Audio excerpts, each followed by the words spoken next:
Avocado ഷേക്കാണ്. Avocado ഇതൊരു butter ഫ്രൂട്ടാണ്, പിന്നെ ഹെൽത്തി ഫ്രൂട്ടാണ്.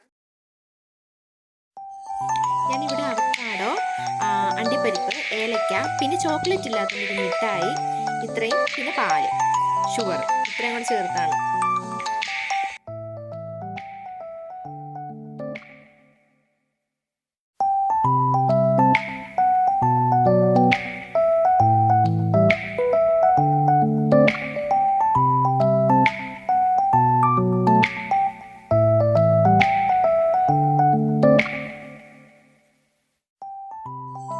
ഷേക്ക് സൂപ്പറാണ്. എല്ലാവരും ട്രൈ ചെയ്ത് നോക്കുക. വീഡിയോ ഇഷ്ടപ്പെട്ടാൽ സപ്പോർട്ട് ചെയ്യാൻ മറക്കല്ലേ.